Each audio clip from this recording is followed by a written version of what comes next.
Before we begin the service, I'd like to invite everybody to please silence or shut their mobile devices off so that we can be uninterrupted.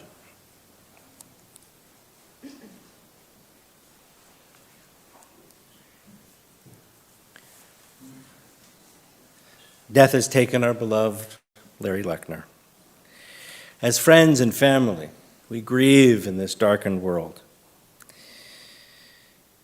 In our tears, there is loneliness. In our silence, there is lamentation. And lost in our sorrow, may we find the presence of each other. And we ask that God hears us.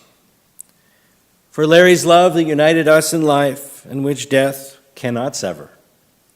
For his companionship that we shared along the path of life, which continues now through a tenderness of memory.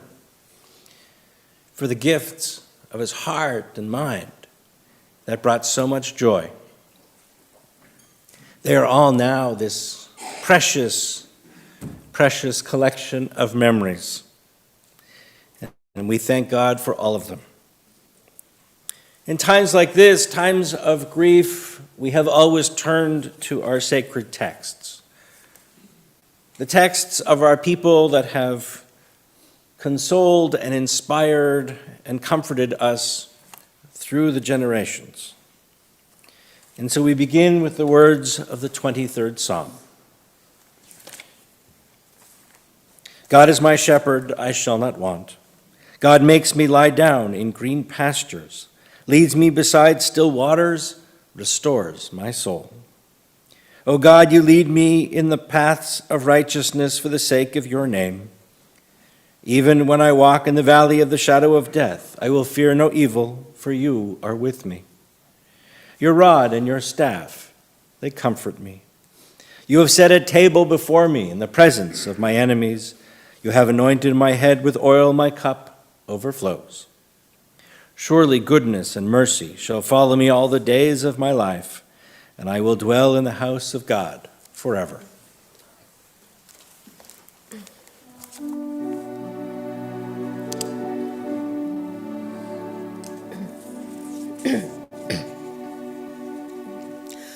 Adonai roi lo echsar binot deshe yarbitzeni alam menuchot alam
Kol yemei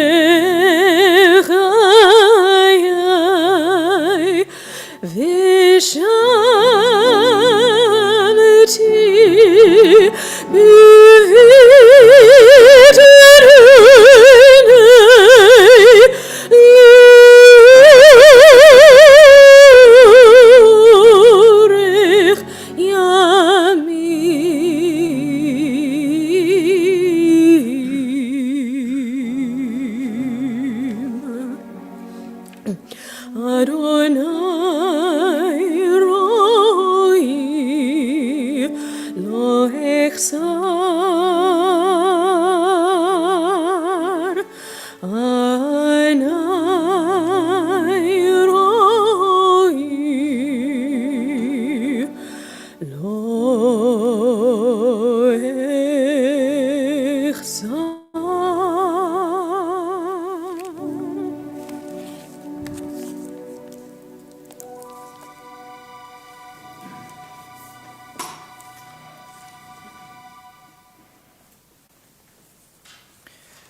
In the rising of the sun and in its going down, we have gathered to remember Larry. In the blowing of the wind and the chill of winter, we remember him. In the opening of buds and in the rebirth of spring and possibly the beginning of the baseball season, we remember him.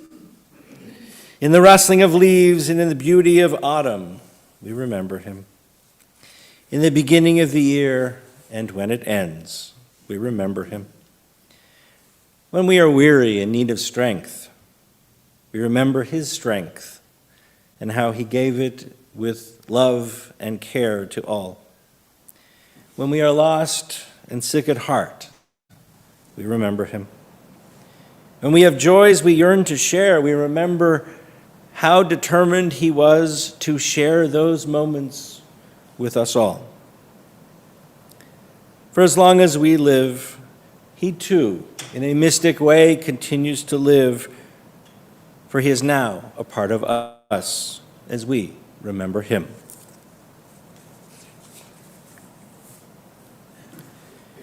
From Psalm 121, a psalm of hope. I lift my eyes to the mountains. What is the source of my help? My help comes from God, maker of heaven and earth. God will not let your foot give way, your protector will not slumber. See, the protector of Israel neither slumbers nor sleeps. God is your guardian. God is your protection at your right hand. The sun will not strike you by day, nor the moon by night. God will guard you from all harm. God will guard your soul, your going and your coming, now and forever.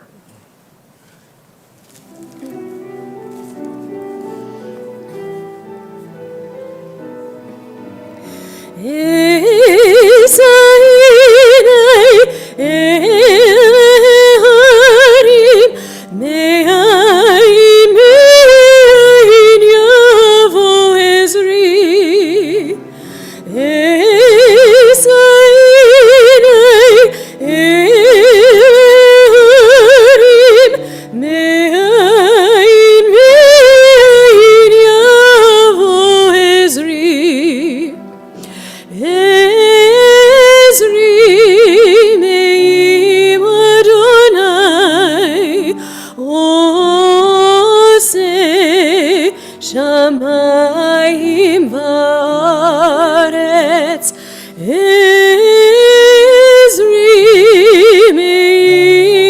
Adonai Oseh Shamayim va'aretz.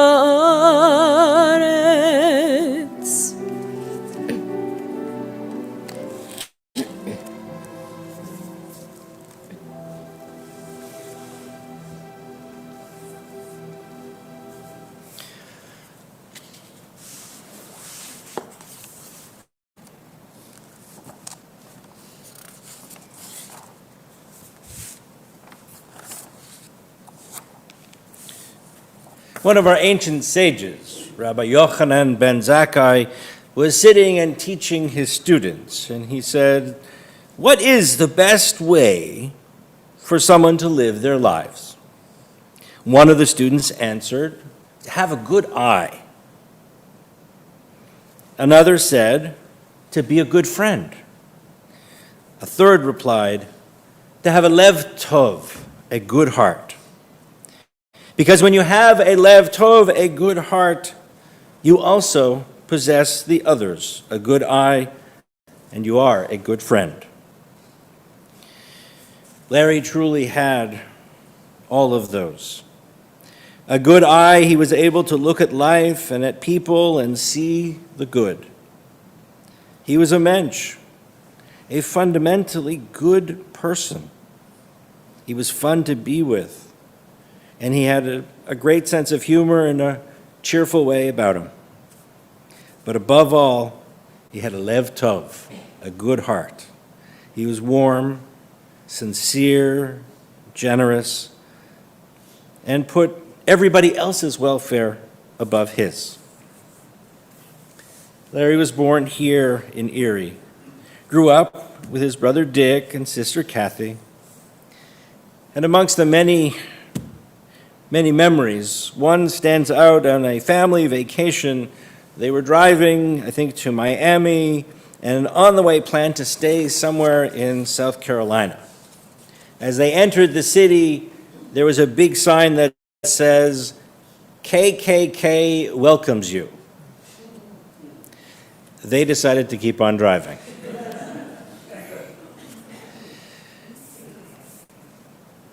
When Larry graduated from high school, he went to a few different colleges before finding the right fit at Bradley. There he met Jack and Stan, who would become his lifelong buddies, the Three Musketeers, as it were. After he graduated, he joined the National Guard. Later, much later in life, Kathy remembers a special trip that she took with Larry not so long ago to Italy. Now, Larry, as you know, was a man of routine. Meals at certain times, things were the way they were supposed to be. But a trip to Italy threw all of that into chaos, as Kathy relates a story of an early morning ice cream fun, and Larry going along because it was what we were doing. Larry was very close to his nieces and nephews, and before he married especially, they became a huge part of his life and family. And in these last few years, it was wonderful that Larry could spend so much time with Dick and Bonnie and their lives together in Naples. Larry and I shared a love of cars. We spent lots of time talking about this car, that car, and it was thrilling to learn that his first car was a '39 Dodge, and then followed by a '50s Thunderbird, and of course, most recently, his beloved convertible. He was never happier than driving around in his convertible, I think mainly so that he could have his coif of hair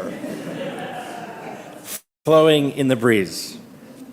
By the way, it was important that his hair be styled appropriately and nobody could touch except their young grandchildren, who of course could wrap him around their little fingers at any moment. When Larry was in his late 30s, his college friend set him up on a blind date with Sis for New Year's. He was told that she was recently divorced and had 3 children.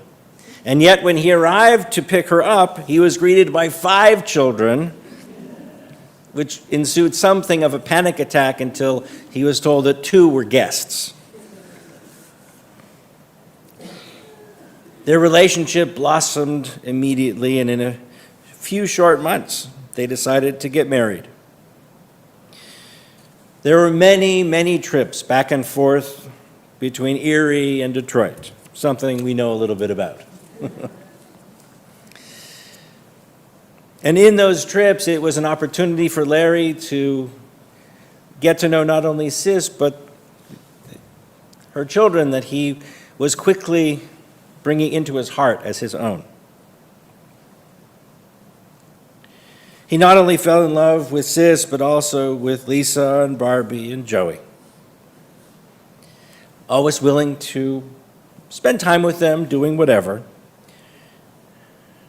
Barbie related a story of a winter storm which forced him to stay over for the weekend, over her birthday weekend, at which he had brought a Jeopardy board game that she made him play all weekend long.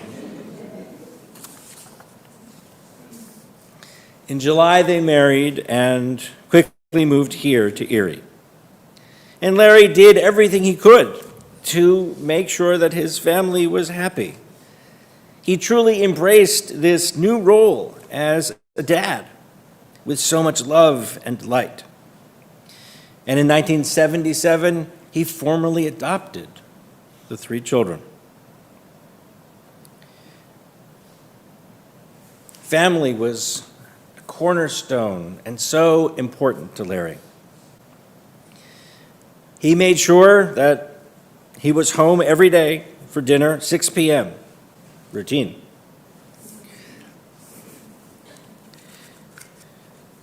Larry did things that he probably wasn't super excited to do. Joey tells a story of playing golf. Clearly, not Larry's game. And yet he went, until one day he said to Joey, "I love you a lot, but this game is yours." This game is yours. And yet, over the years, he continued to go out and be walking the course and just spending time together. Many of you know Larry was a sports fan.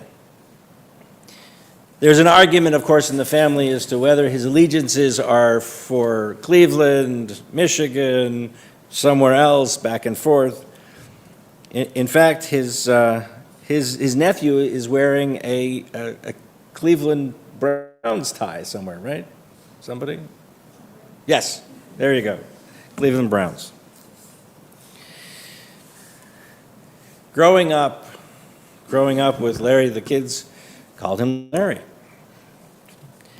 It wasn't actually until Kenny and Lisa got married that Kenny started calling him Dad, because that was Kenny's family tradition, to call your in-laws Mom or Dad. And it changed. And on their wedding day, as he proudly walked Lisa down the aisle, she called over and called him Dad. And of course, Joey and Barbie quickly followed.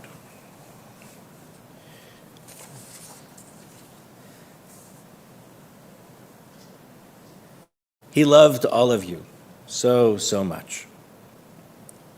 He loved with his full heart. He would spend hours at stores finding the right card to send. And he sent those cards for all sorts of occasions, mind you, never writing his own message in the card, only sending the card with the words, "Love, comma, Grandpa," or no comma, just "Love, Grandpa."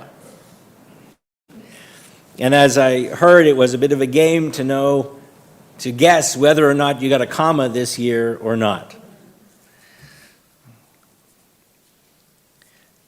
There are few things that gave him more pleasure than grandchildren, and he made it a priority to attend all life cycle events and important times in all of your lives. He hated to fly, though. Hated to fly. I was always impressed that in his late 80s, he was still driving himself to Florida every year. And yet, just this past year, he got on a plane to a remote island for his grandson's wedding. He flew to Ann Arbor, although he had planned to drive. He flew to Ann Arbor for graduation. He flew to Atlanta for the Brit Milah of his great-grandson, never missing an event.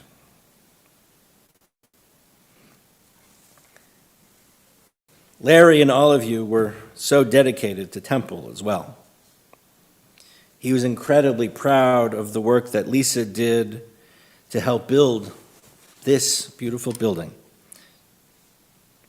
He established the Lechtner Family Fund to make sure our services could be filled with beautiful music. And we're so grateful to him for having the vision and willingness to help. When Lisa was diagnosed, it was so difficult, so challenging for him and for all of you. I had just arrived here in Erie, and Larry and I spent many times talking about how he was so committed and loving to these children that he had been blessed to bring into his life.